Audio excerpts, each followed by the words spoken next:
अरे मैडम कहाँ जा रही हैं? आप मेरा गाना नहीं सुनेंगे क्या? अच्छा, अब गाते भी हैं? अब गाता वाता तो नहीं, लेकिन हाँ लोसर वाले दिन गुनगुना लेता हूँ। तो आप भी हिंदी फिल्मों के गाने गाते हैं? हाँ, अब तिब्बती फिल्में बनती ही कितनी है जो हम उनके ये गुनगुनाएं। बाकी भारत में रहते रहते हमें हिंदी का भी अच्छा लगी है। जी सुनाइए, ऑल द बेस्ट। शुक्रिया। दिल का भंवर करे पुकार, प्यार का राग सुनो, प्यार का राग सुनो रे हो फूल तुम गुलाब का, क्या ख्याल है आपका, ये अदा है आभार है, आज दिल की बेकली आ गई ज़बान पर, बात ये है तुमसे प्यार है, दिल तुम्ही को दिया है, प्यार का राग सुनो रे दिल का भंवर करे पुकार, प्यार का राग सुनो, प्यार का राग सुनो रे। वाह, बहुत अच्छा। अरे देवानी मैडम आप भी कुछ गा के सुनाइए ना। अरे नहीं, अरे ये बहुत आवश्यक है, इसे रिकॉर्ड के रूप में सुरक्षित रखा जाता है ताकि विवाद बढ़ने की स्थिति में हम लोगों को यह दिखा सके कि हमने समारोह में कोई राजनीतिक मत नहीं बनाया। अच्छा। हाँ, और तो और हमारी तिब्बती उच्च अधिकारी समिति जो है वो समारोह की वीडियो रिकॉर्डिंग को आवश्यकता पड़ने पर देखती है। हमारे यहाँ के अध्यक्ष तिब्बती मंदिर के बड़े नाम, आपके यहाँ के जैसे, हाँ जैसे आपके जंपा जी। लोसर की बहुत बहुत शुभकामनाएं आपको। शुक्रिया। इस अवसर पर मैं आपको एक 4 पंक्तियां सुनाती हूँ। अपनी भू पर पांव टिके हो अपना आकाश खुला, बस मेरा मुझको मिल जाए और जग से चाहूं क्या भला। क्या बात है, क्या बात है।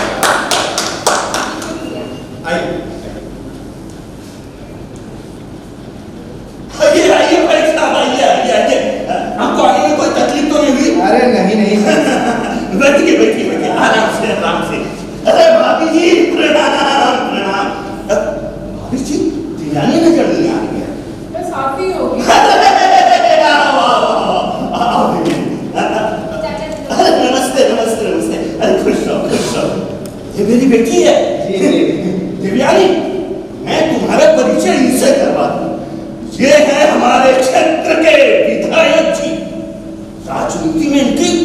काफी दूधी बोलती है।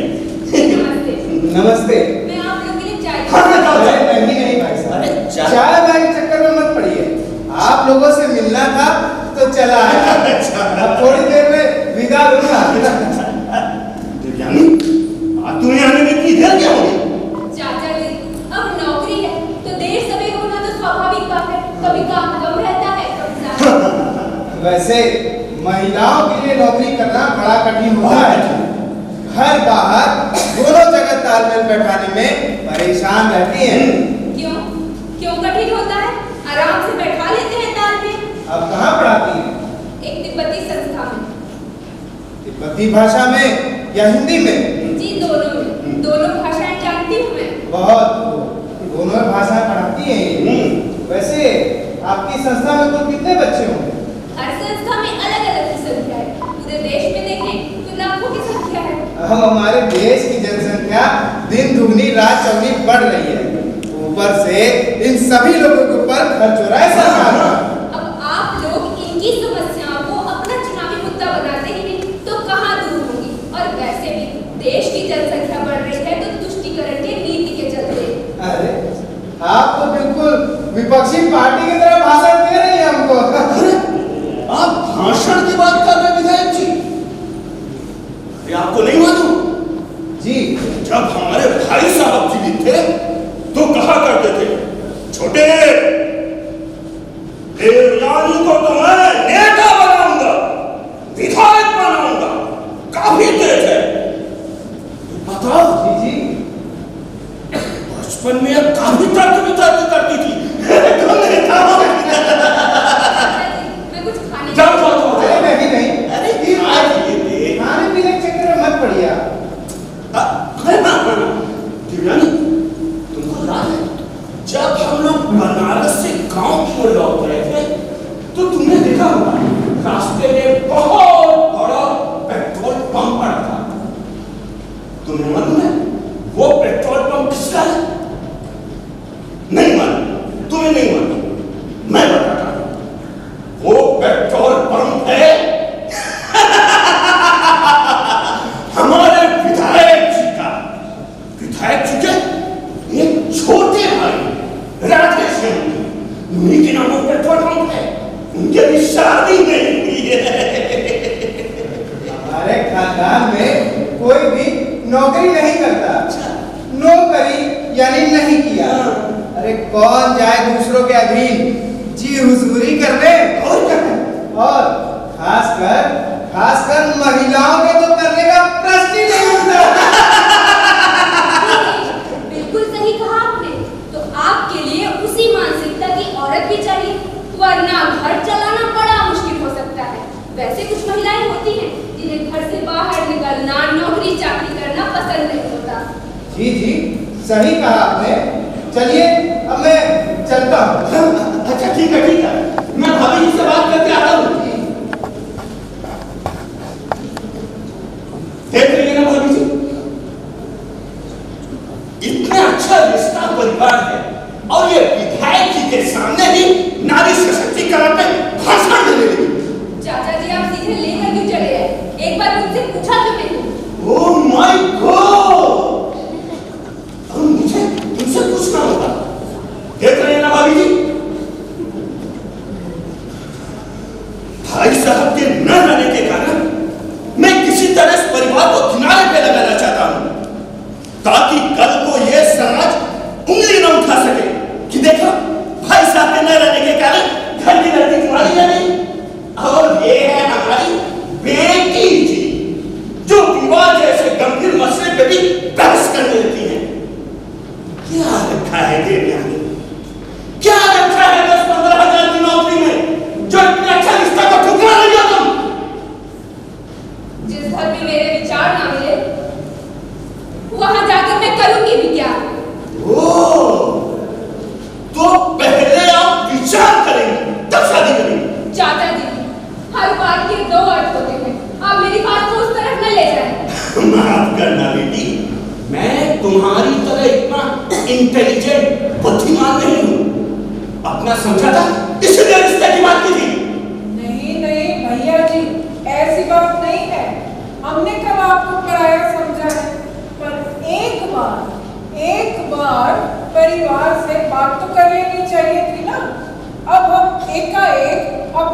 लड़की ऐसे ही किसी को कैसे दिखा देंगे?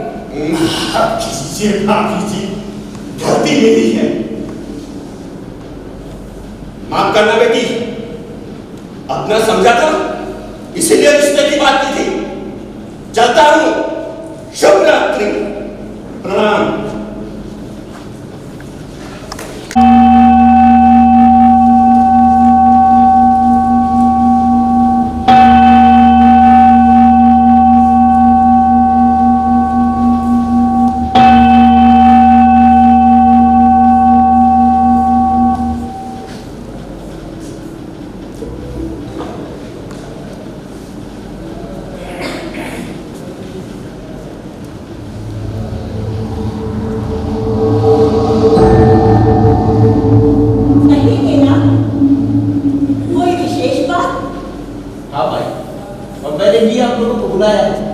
दरअसल मैं कल बाहर जा रहा हूँ। कहाँ?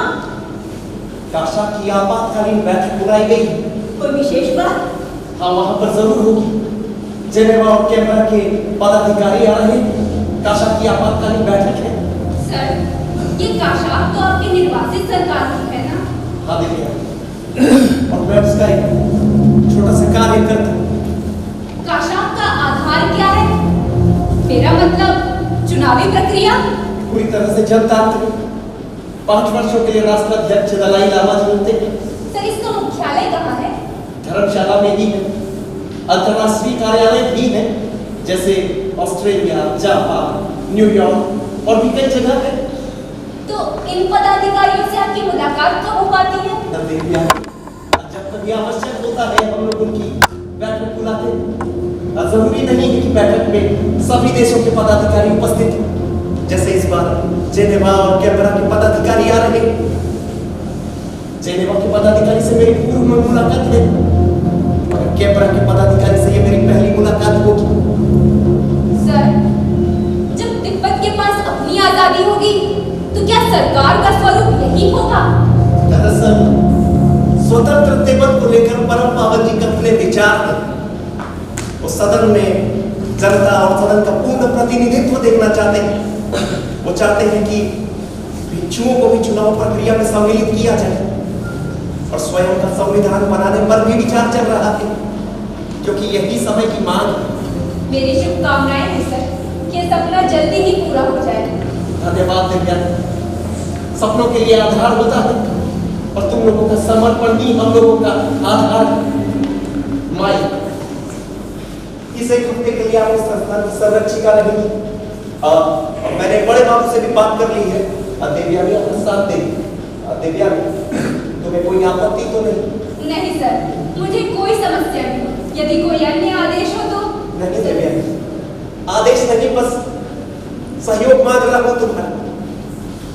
कभी कभी मन अनायास किसी पर भरोसा करने लगता है। ऐसे में लगता है कि तुम पर कोई जिम्मेदारी सौंप कर मुक्त हुआ जा सकता है। आप सही कह रहे हैं गेला। देवयानी मुझे भी बहुत अच्छी लगती है और उतनी ही जिम्मेदार भी। बच्चे बहुत प्यार करते हैं इसे। बंदरों की तरह नचाती है ये बच्चों को। ऐसा लगता है कि बच्चों पे कोई जादू कर दिया है। मेरी इस यात्रा के विषय में बहुत आवश्यक होगा, तभी उजागर करेंगे। जी गेला, मैं समझ गई। आप कल सुबह जा रहे हैं? जी मां। क्या इन आध हफ्तों से ज्यादा समय लग सकता है? लग भी सकता है और नहीं भी। जैसा भी होगा मैं टेलीफोन के माध्यम से सूचित कर दूंगा। दिव्या, संस्थान के कार्य पर दृष्टि रखना।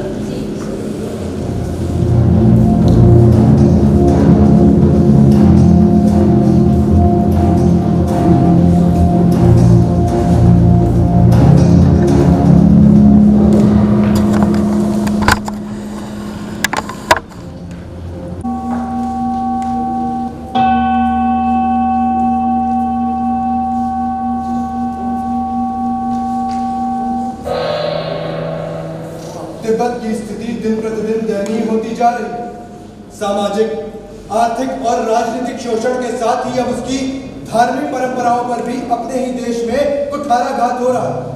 तिब्बती मठों और विहारों में भिक्षुओं की संख्या कम कर दी गई। एक और जहां विहारों में पहले 8-8 हजार भिक्षु हुआ करते थे, वहीं अब उंगलियों पर गिने जाने जाने लायक 2 या 4 भिक्षु ही रह गए। धर्मोपदेश पर भी प्रतिबंध लगा दिया गया। पंचेरनामा के नियोजन के संदर्भ में चीन का कृत्य आश्चर्यजनक एवं अंतर विरोधी।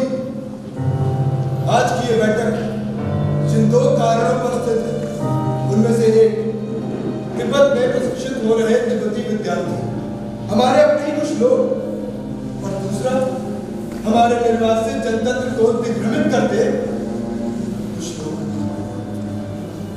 ये एक दुखद सूचना है जिसके तथ्यों की पुष्टि की जा रही है कि तिब्बत जन प्रमुखों को समाप्त करने की कोई हिटलिस्ट जारी हुई, जिसमें हमारे तिब्बती भाई भी संलग्न हैं।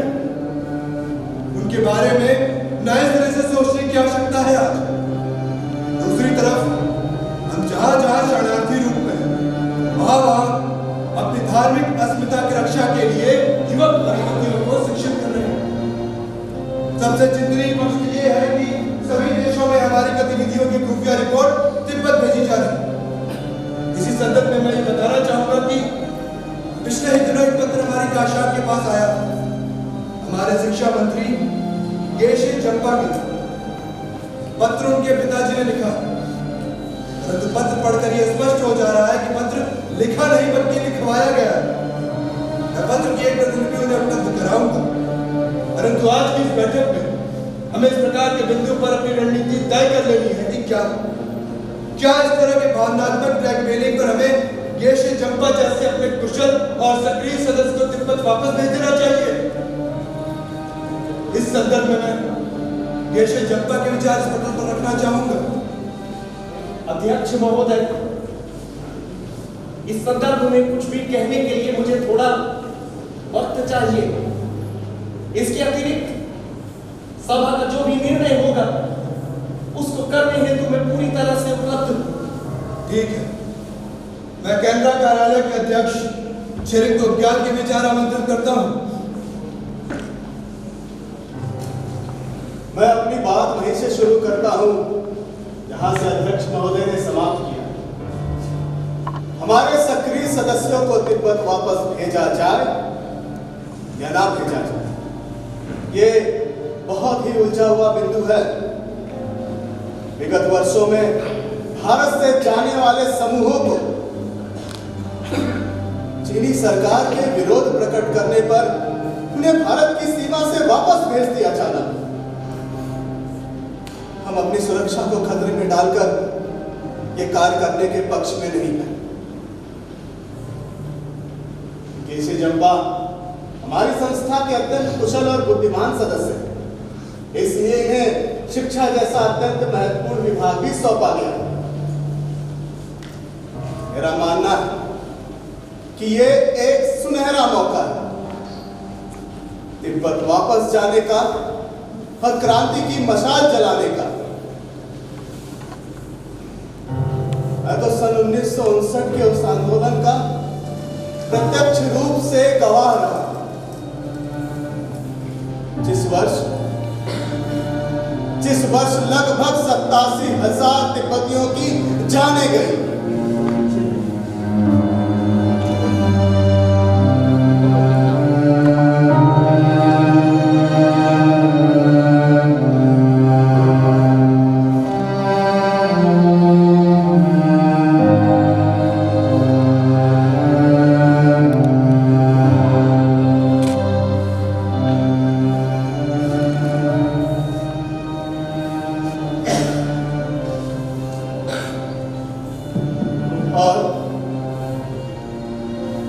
और परम पावन जी को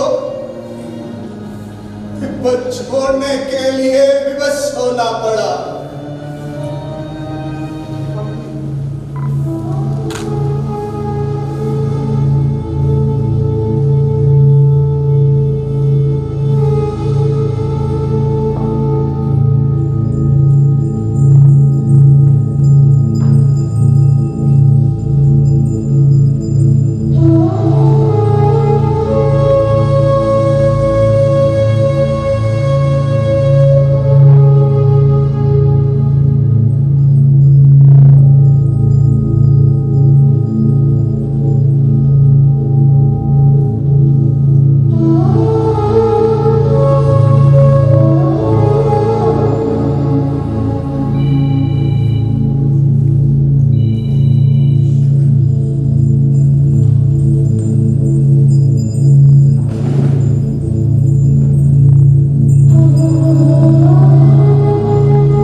लिख नहीं सकता।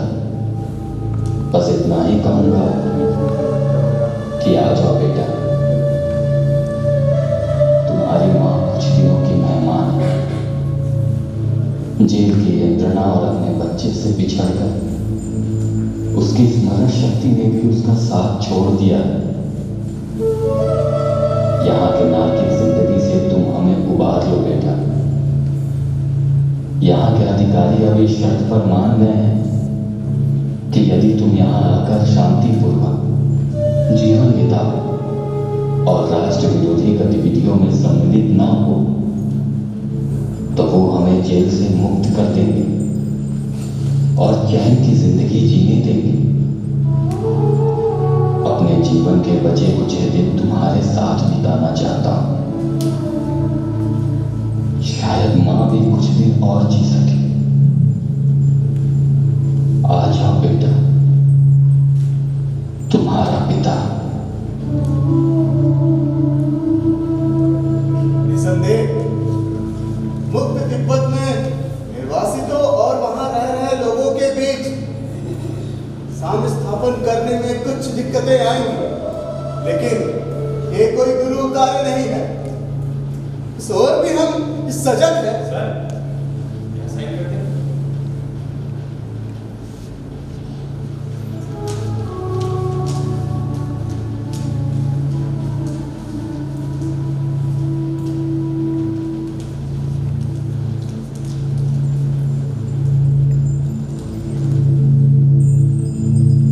मैं जम्मा हूं और बचपन में आया था यहाँ नगदच्छे गांव से। क्या आप वहां किसी को जानते हैं?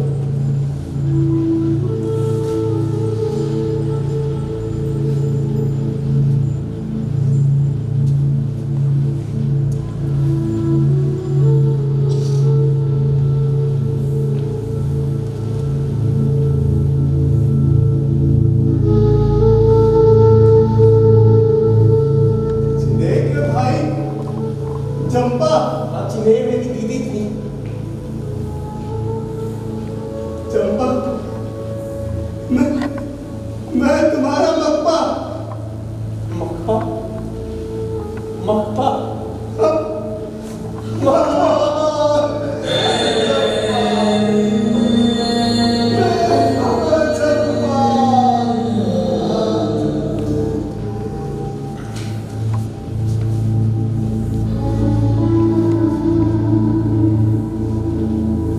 उस रात क्या हुआ था मक्पा?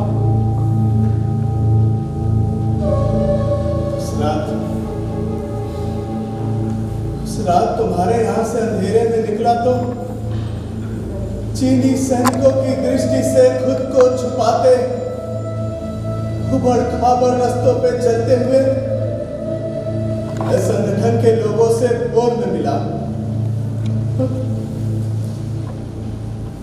और तुरंत ही निर्णय लिया कि हमें जल्द से जल्द तिब्बत छोड़ देना चाहिए,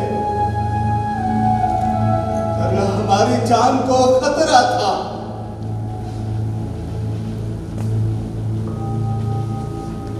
और मैं एक कचोट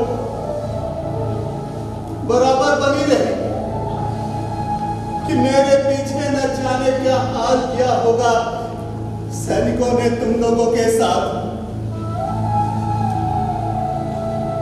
हम नासर से 60 किलोमीटर गए। आगे की सड़कें अच्छी तरीके से नहीं बनी थी। हम बढ़ रहे थे। भारी वर्षा के कारण सड़क की नींव कहीं कहीं धंस गई थी। जिस जगह को हम खच्चर पे नहीं पार कर सकते थे, उस जगह को हमने पैदल ही पार किया।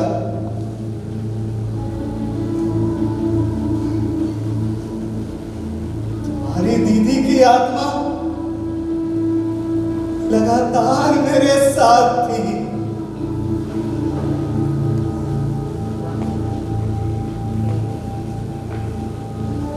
तुम्हें याद आती है जिन्हें की शक्ल? नहीं मक्का, बिल्कुल भी नहीं। कैसे याद आएगी? हमारा विवाह हुआ था तो तुम मात्र 1 वर्ष के थे। विदा होते समय बहुत देर तक रोई थी जिन्हें तुम्हें गोद में लेकर। बहुत ही संकोची और मृदुभाषी थी तुम्हारी दीदी। चेहरे पे एक सरल मुस्कान हमेशा रहता था उसके। क्या जिन्हें दीदी का चेहरा मां से मिलता था? अधिकांश तो नहीं, लेकिन बड़ा बड़ा चेहरा तुम्हारी मां से मिलता था।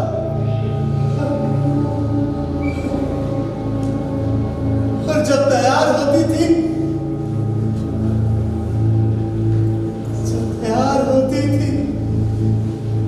तो बिल्कुल परी सी लगती थी।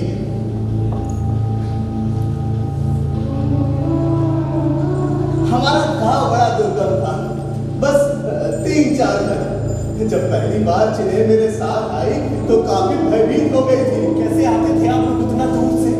मतलब भय नहीं लगता था? तुम्हारी दीदी को तो बहुत लगता था। क्या हुआ था दीदी को?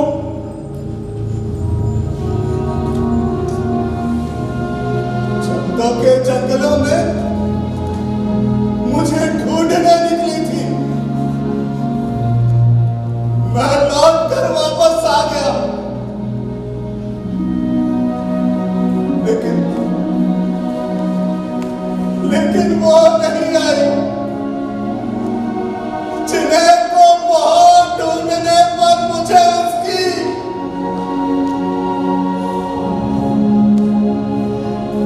आज तक नहीं भूला उसे मैं।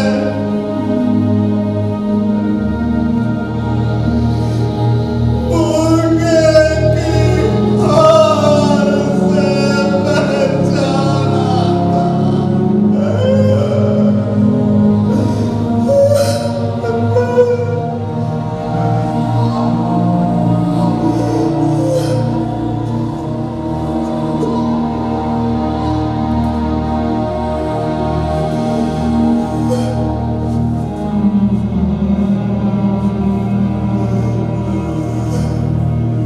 आखिर मत हुई है पप्पा। ये पद के नए इतिहास की नींव रखी जा रही है। हमारा प्रयास विफल नहीं हो गए। आप यहाँ और कितना दिन रुकेंगे? कम से कम 1 हफ्ता तक तो रुकूंगा ही।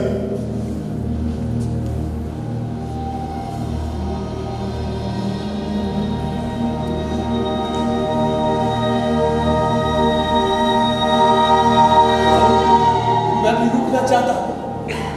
आपका साथ हो जाएगा उतना दिन। तुम्हारा सामना का कार्य बाधित तो नहीं होगा ना? मैं वहां सूचित कर दूंगा पप्पा। आना चाहता हूं कभी वहां भी। तो इसी बात चलिए ना। पता नहीं आगे कैसा स्थिति हो, पता नहीं अब मैं वहां रहूं या न रहूं। तय कर लिया है क्या जाने का? समझ में नहीं आ रहा। पिताजी का पत्र आप देखेंगे तो दुखी हो जाएंगे। मुझे क्या करना चाहिए पप्पा? बड़ी विषम परिस्थिति है चंपा। राजनीतिक भावना अपनी भावना में एक लंबा फासला भी होता है। माता पिता के प्रति जो कर्तव्य कर रहे हो वो एक निजी भावना है, और तिब्बत मुक्ति के लिए जो कार्य कर रहे हो वो राजनीतिक भावना है। हो सकता है वहां जाने के बाद इस भावना के दमन के लिए न जाने कितने प्रयास हो सकता है कि तुम वहां से कभी लौट भी ना सको और अपने कार्यों का संचालन भी ना कर सको। मुझे क्या करना चाहिए पप्पा? उम्मीद नहीं छोड़नी है चंपा। ऐसा नहीं है कि वहां मुक्ति की आग ठंडी पड़ गई है। चीनी सरकार के आमंत्रण पर परम पावन जी द्वारा एक प्रतिनिधि मंडल तिब्बत भेजा गया। संयोग से उसमें मैं भी शामिल था। वहां मैंने तिब्बतियों के अंदर एक चिंगारी सुलगती देखी। मेरा ख्याल है कि 1996 में तिब्बती प्रतिष्ठानों पर बमों से हमले भी हुए,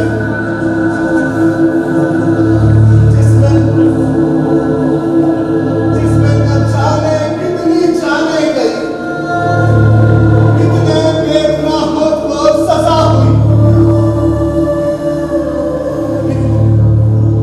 अभी हाल ही में लामा तेंजीन के रिहाई के वक्त अमेरिका स्थित मानवाधिकार संगठन ने यह जोर देते हुए कहा था कि तिब्बतियों को अनावश्यक रूप से प्रताड़ित किया जा रहा है और लामा तेंजीन को बिना सबूत उम्र कैद की सजा दे दी गई। लामा तेंजीन को इस शर्त पे रिहाई का आदेश दिया है कि यदि वो माफी मांग ले और अपना आचरण सुधार ले। चीनी सत्तारूढ़ सरकार उदारवादी होने का दिखावा कर रही है ताकि विश्व को मुंह दिखाने लायक रहे। लेकिन यही तो और खतरा है चंपा। उनके नीतियों में सबसे चिंतनीय पहलू यह है कि तिब्बत में तमाम परमाणु कचरा फेंका जा रहा है जो ब्रह्मपुत्र नदी से होकर भारत पहुंचते हैं। वनों की कटाई हो रही है। लगता है वहां की धरती मरुस्थल हो जाएगी। स्त्रियों का जबरन गर्भपात कराने, बंध्या बनाने को मजबूर किया जा रहा है ताकि हमारी प्रजाति लुप्त हो जाए। इसे रोकना होगा चंपा, इसे जल्द से जल्द रोकना होगा, वरना तिब्बत इतिहास के पन्नों में ढूंढने से भी नहीं मिलेगा।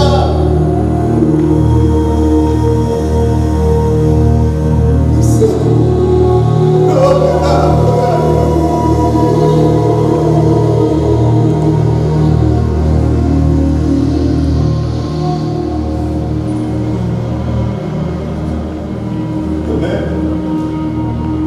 तुम्हें रुकना है तो अपने कार्यालय में फोन कर लो।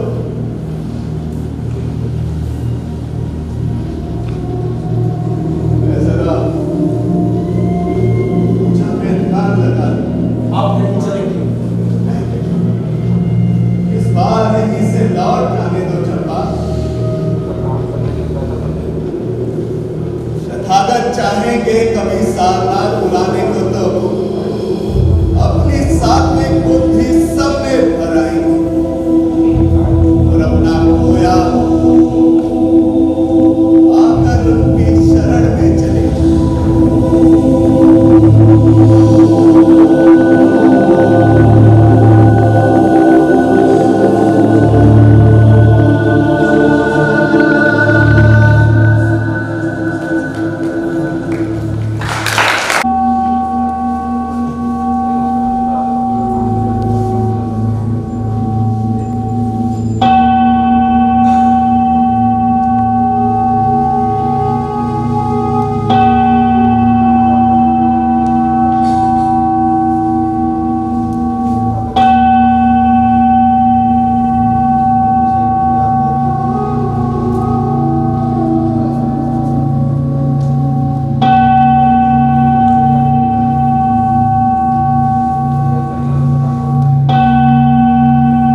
आदमी,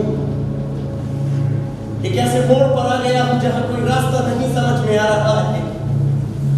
तुम्हारे साथ भी समस्या को साझा कर लूंगा, शायद कोई समाधान निकल सके। फिलहाल तुम्हारे लिए कुछ लाया हूं वहां से, देख लो, पता नहीं तुम्हें पसंद आए या नहीं। ये क्या है सर? तुम स्वयं खोल कर देख लो।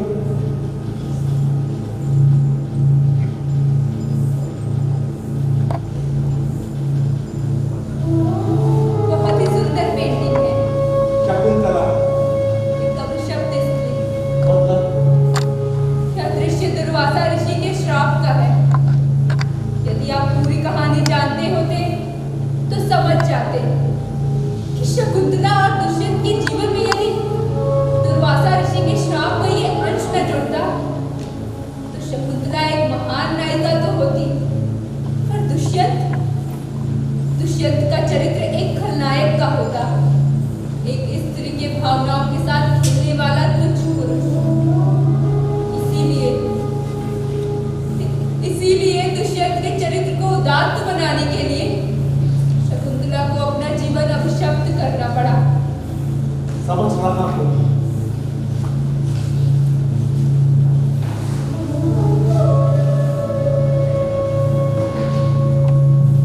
दिव्या,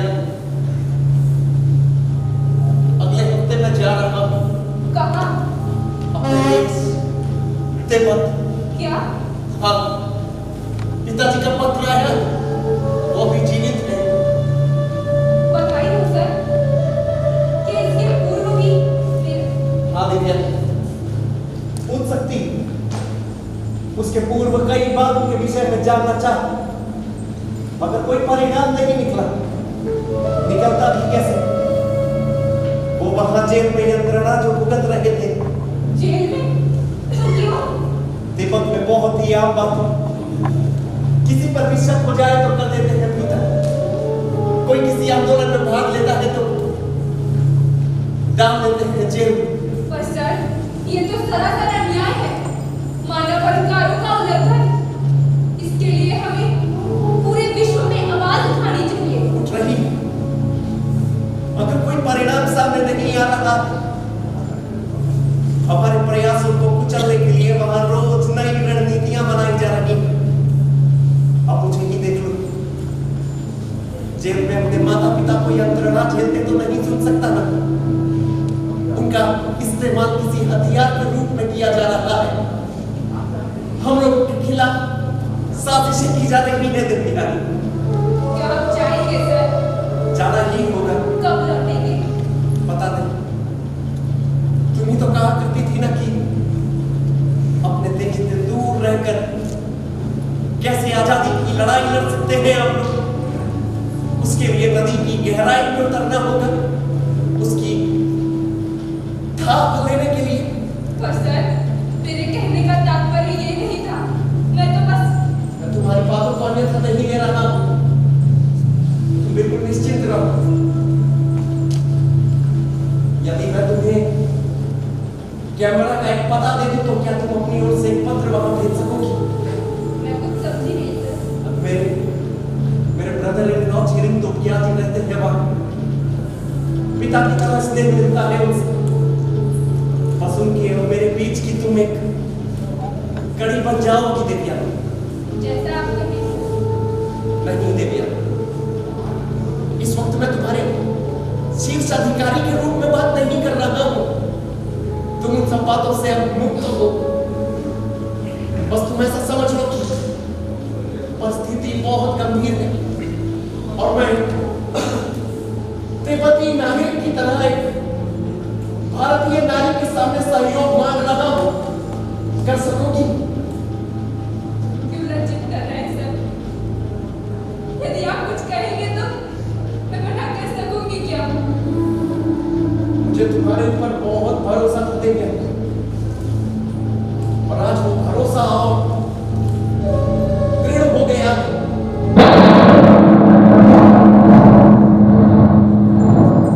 क्षमा करना, जरा भावावेश में। मैं समझ सकती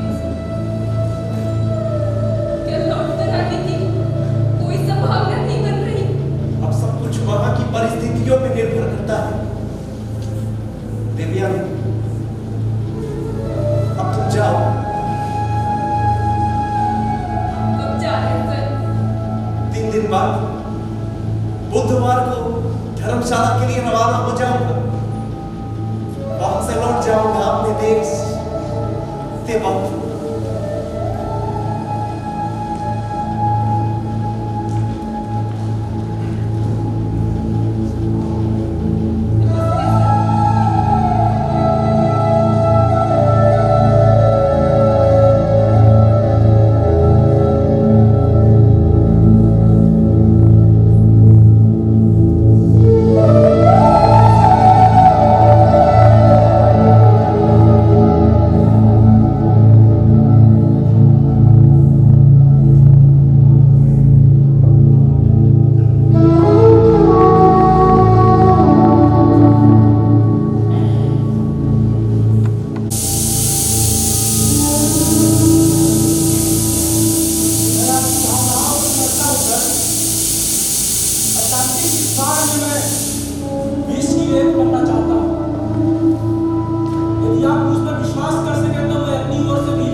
क्योंकि अपने देश से दूर रहकर आजादी की लड़ाई हम लोग लड़ रहे हैं और उसका परिणाम आते आते जरा देर होती जा रही है।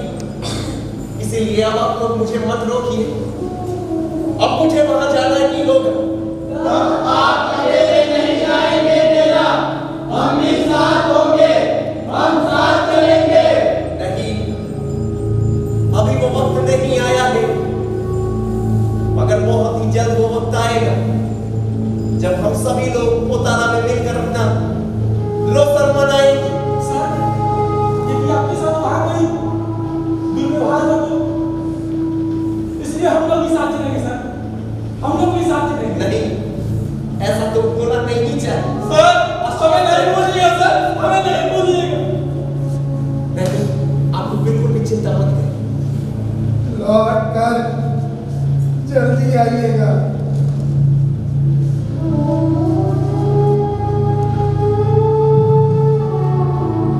संस्थान में सबका ख्याल रखिएगा, देखिएगा कि माइडोनो को कोई कष्ट ना होने पाए।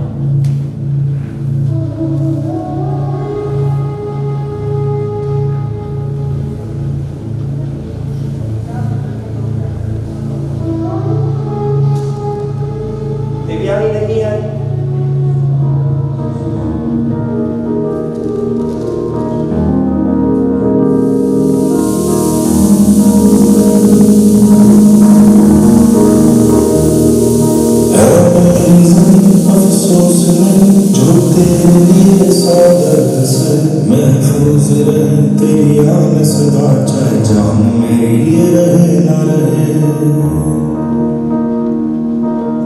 मेरी ज़मीन है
है।